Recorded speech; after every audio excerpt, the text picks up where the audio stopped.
sois le bienvenu dans ma chaîne. Moi, c'est Maman Lydia Bobalambongo, licenciée en sage-femme, conseillère conjugale, encadreur de mamans, coach de jeunes filles, mariée et mère de 4 enfants, maman pasteur et je travaille dans un hôpital.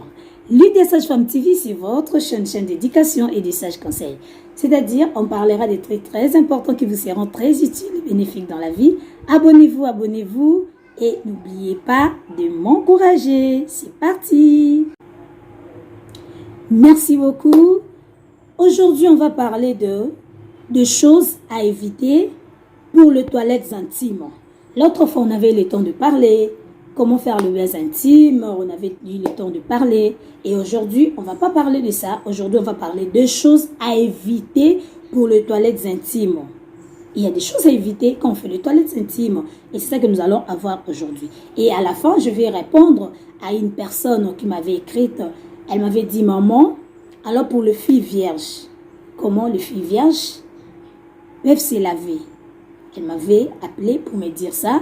C'était vraiment très bien. Alors aujourd'hui, on va répondre ça à la fin. Comment les filles vierges peuvent se laver. Ou comment les filles vierges vont se laver. Et c'est parti. Aujourd'hui, on va prendre des choses à éviter pour les toilettes intimes. 1. Nous avons 5 choses à éviter pour les toilettes intimes. La première des choses, éviter les toilettes intimes excessives. Évitez les toilettes intimes excessives, trop fréquentes. Quand vous lavez le matin, il y a pourquoi au sokoli, il y a tongo sokoli, j'avais dit ça l'autre fois. Quand aussi c'est trop, si vous avez besoin de se laver, vous en avez posé au sokola, sokola maïna, on a tongo, vous lavez PCX na yo très bien le matin, et à midi, vous voyez que sokola maïna yo, tout simplement sans pourtant qu'on la vagin yo, et le soir avant de dormir au sokoli tu te laves le soir et puis tu laves encore votre sexe. Donc tu peux même le laver 2 fois par jour. C'est fini. Faut pas le laver le matin au sokoli sexe na yo, à midi au sokoli, et n'a pourquoi au sokoli. Évitez les toilettes intimes excessives, trop fréquentes. Pourquoi? Déséquilibre la flore vaginale. Flore vaginale, maman, ezanine. Flore vaginale, na mokuse, eza lokola, biloko nzambe asala po ebate la ka sexe na bisu ya bomwasi. Donc, c'est comme des micro-organismes pour protéger notre vagin, contre les infections, contre le traumatisme belé, et nzambe ndenge asala yango. Quand vous lavez trop, eza ko déséquilibre flore vaginale na yo, et ozo bebi sa flore vaginale na yo, et okoko ma exposé à tout. Et deuxième chose, lavez-vous avec le main et non le gant de toilette. Il y a d'autres personnes qui ont l'habitude à gant de toilette, à kotisa misapi, à sokola na gant de toilette, à bimisa, je ne sais pas quoi. Bien aimé, osa komi boma. Évitez de laver avec le gant de toilette, lavez-vous avec le main. Et assurez-vous que votre main est propre. Assurez-vous que votre main est propre pour se laver avec le main. Quand tu laves votre sexe, comment tu vas laver le sexe? Je te conseillerais à la sexe de ne pas introduire le doigt à l'intérieur. Pour ce que vous introduire le doigt, cela n'est pas bien. Ozo komiluki la ba problème, ozo kozwa kutu ba microbe nde na manzaka na wana, ozo kotisa ngo na kati et cela ne pas bien. La troisième des choses, on va parler, choisissez bien votre produit la vente. Un produit avec le pH physiologique. Donc il y a beaucoup de produits pour nous sokoler là.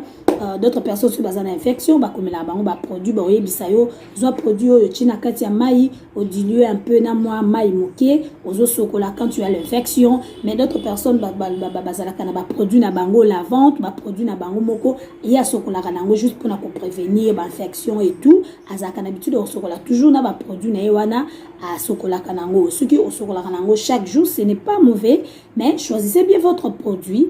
Je me réserve pour ne pas faire la publicité, mais produit où ils ont un pH physiologique et que ça la que flore vaginale na yo ils la garder malamu. Ça c'est la troisième des choses. Donc lavez-vous bien au poni produit na yo o eza na pH physiologique ya malamu, tu vas utiliser pour se laver. Ce qui yo peut exacter, maman, moi je me lave seulement avec de l'eau et ça passe. Oui, yo sokola canal de l'eau ya pamba, oui, c'est bien aussi. Sokola na mai na o ya pamba et mai na o ya propre ya pamba comme on venait de dire l'autre fois, mai ya bien ya pamba, so ya propre, mai ya propre, c'est un peu ça. Et la quatrième de chose, on va dire, séchez-vous très bien. Séchez soigneusement, séchez bien, séchez-vous soigneusement avec un linge doux. Tango zo pangousa, sexe na yo ezana mo linge moko doux, ceux qui za essuyer ben na yo utilisaka ezala propre, eza doux, oza ko sécher. Faut pas frotter, ko frotakate. Ozo ko sécher calmement, oza ko sécher bien sans problème. Essuyez le sexe. Oza ko essuyer sexe na yo après ok na anis et non le contraire. Okoki ko essuyer na sexe na yo, vagin na yo, essuyer bien pubis na yo, ba grande lèvre na yo, ba petite lèvre na yo, essuyer yango bien et c'est alors ko kende na anis et non le contraire. Ce qui essuyer ki sexe na yo ok na anis et puis ozongi sous na sexe na yo, oza komi créer les ba infection, oza komi créer les ba problème. Donc tant essuyer awa aussi si, c'est alors ko kende na sima. N'est pas aussi savonné, hein? N'est pas savonner l'intérieur du vagin aux huiles, savon au côté, c'est l'intérieur, il y a vagin. Ba produit musu ba sel la kabiso ezakana ba sud nango o ekobe biso flore vaginale ekobe bisayo vagin na yo ekosala ngo malamu mingi te. Alors évitez aux huiles savon au côté ça na voie vaginale. Savon normalement ba sokola nango kaka pubis, ozo sokola nango likolo juste esika ba poil evandaka. Juste esika ba poil ezalaka opakoli savon ozo nika na ba intérieur ya mipende, ozo nika oké na ba fesse, ozo nika surtout na ba bazalaka minene, oniki na ba se ya ba cuisse na yo bien, oniki ba fesse na yo bien, ozo minika bien na savon. Mais quand tu vas laver le vagin, quand tu vas laver votre sexe, tango gumba mi pour laver sexe na yo propre, évitez savon wana, évitez gel douche wana tiango na pembeni. Ceux qui vous en a produit, c'est alors que tu vas utiliser le produit que tu vas utiliser, ceux qui peut être otiki wandi ko sokola mai na yo ya pamba ya bien. Et pendant les règles aussi, évitez ya ko la canal linge moko baseur et belé, évitez ça, surtout pour na bato ba réglaka et belé. Il règle bimaka abondante, règle bimaka et belé na journée, après peut utiliser 2 à 3 linges par jour. Le matin tu te laves peut-être pour qu'il y ait des cours, au qu'il y ait des universités, au qu'il y ait des musala, au qu'il y ait des goteka, sokola bien aux linge na ya propre outil. Et tamboula na ba linge mi balé. À midi là où tu seras, ce qu'on a na école, on a marché, on a pina musala, et à midi au koko se déplacer au luki sous maille au sokoli, ce qui peut maille exact au luki ta ba maille milango sombi à ba sachet ou utiliser et après wana au changer linge na ya bien aux wana au boaki. Et attention, tango ko boaka linge wana linge ma boaka ngo ka boité au longoli kana makila na ngo belé wana au boaki na poubelle ça non. Linge bazwa kango osopi un peu maille ozoka molango makila wana elongwa ekota na lidusu ya douche na bino makila wana ekota na toilette makila wana etikala oyo rincer na no bandu wana makila ebele elongwe. C'est alors que koluka moi sachet mo eloko moko ya bien au protéger yango okangi yango, c'est alors que tu vas jeter ça. Pour nous avoir la place batumbaka akobwaka ngo place moko batumbaka baba cheni negozika pour nous avoir bwaka na poubelle on a ça longoli makila na ya bwaki na poubelle pour ta poubelle okendo bwaka ngo quelque part wana makila me kozala exposer. Ce n'est pas bien. Ezaka pa fozo le kananzela omoni makila moko boye na nzela na mabele, ce n'est pas bien. Évitez alors, évitez de laver, évitez de jeter vos linges partout. N'importe où, n'importe comment, évitez ça. Et quand tu vas laver, quand tu vas changer votre linge là, tu changes le linge. Évitez aussi de porter des sous-vêtements ou des nylon. Cherchez au moins des cotons et des malam mingi. Il y a nylon et chauffaka, il peut nous chauffer, évitez, mais il y a coton, et ça qu'on mêle un peu. Moi, c'est quelque chose où tu as un vagin, et ça mêle yango. Et coton et ça la kamala mingi. Évitez. Lavez aussi vos sous-vêtements pour n'avoir besoin de la machine à laver. Lavez vos sous-vêtements pendant 60 minutes. Seulement de sous-vêtements pendant 60 minutes, au démarrer machine nayo, seulement vos sous-vêtements pendant 60 minutes. Et séparément des autres habits. Pas avec de chemises, de pantalons, mélanger tout, chemise, pantalon, ba chaussettes à tata, au kangi nyonso, couper papa lata kana musala, au zuyango, au azamuto à garage, couper garage à papa, ba sous-vêtements na yo, au sangisi liboke, et lambo lata kina musala, au toka kina sama peko, sangisi yango, au zunyo sur la kati ya machine, boum, boum, machine démarre. Non, non, non, non. Tu vas te créer des problèmes pour rien. Lavez vos sous-vêtements séparément avec les habits. Sokola ba sous-vêtements, on a maïza propre ba sous-vêtements et bimi. Et après, on a okoki kocha bilamba mususu, bien tu changes aussi de l'eau après on ki bilamba mususu. Et okoki kozwa ba sous-vêtements wana avant de rincer o chango na singa, ozui yango d'abord, odindisi yango na kati ya mai, o rincer propre. Olingi otanda meko tanda te. Ozu ba sous-vêtements na yo ozongisi yango na mai ya propre. On a déjà resaki yango. Ozu solution moko éviter ba javel pour javel bonga na ba sous-vêtements ya pembe si c'est pas de javel. Ozu ba produit mususu o ekoki kosokola bo ebomaka microbe. Ozu yango otie na kati ya mai.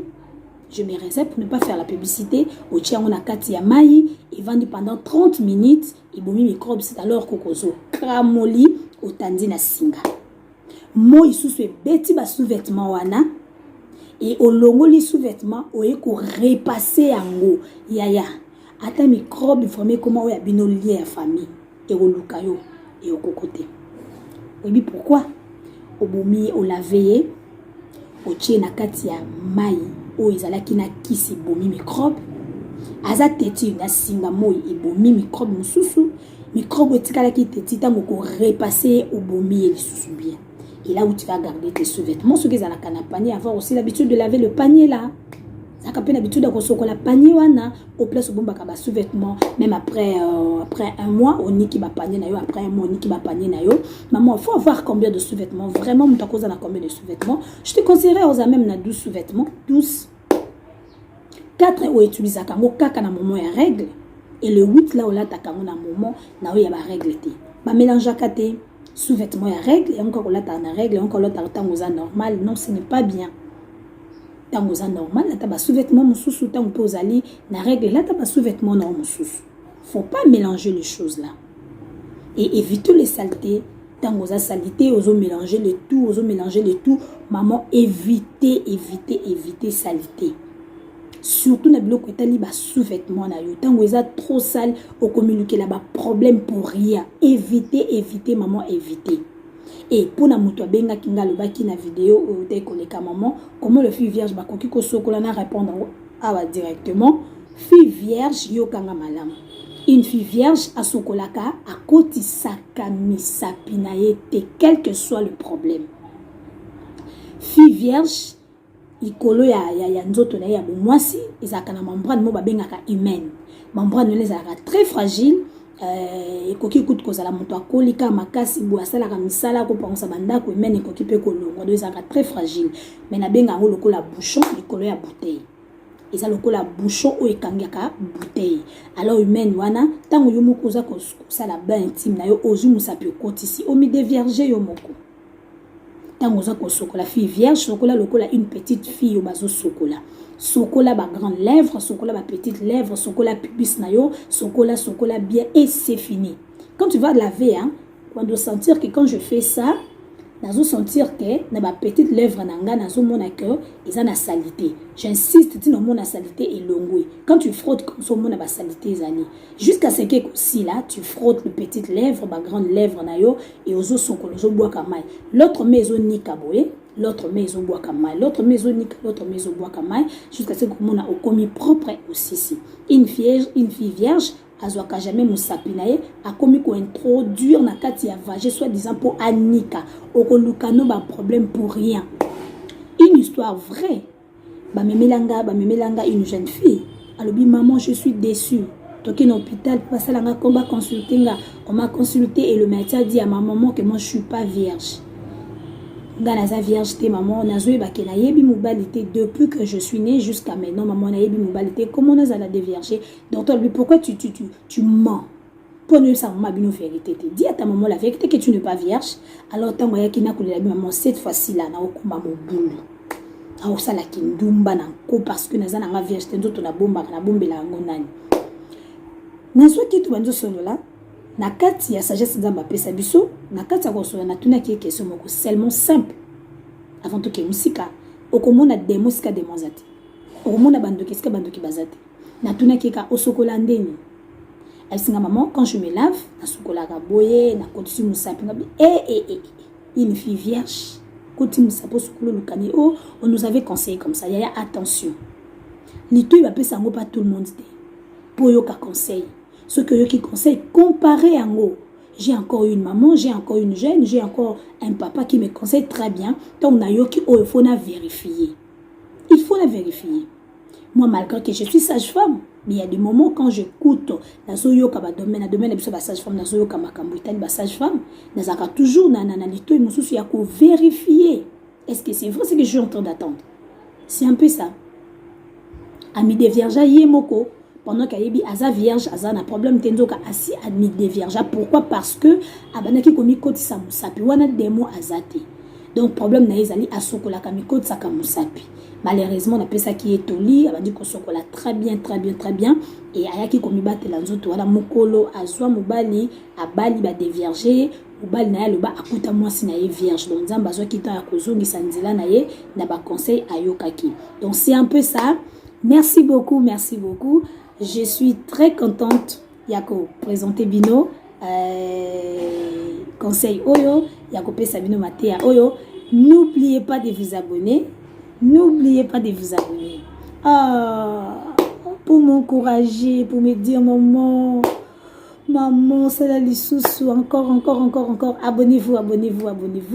N'oubliez pas de liker, n'oubliez pas de m'écrire s'il y a un souci. Merci beaucoup. Bye.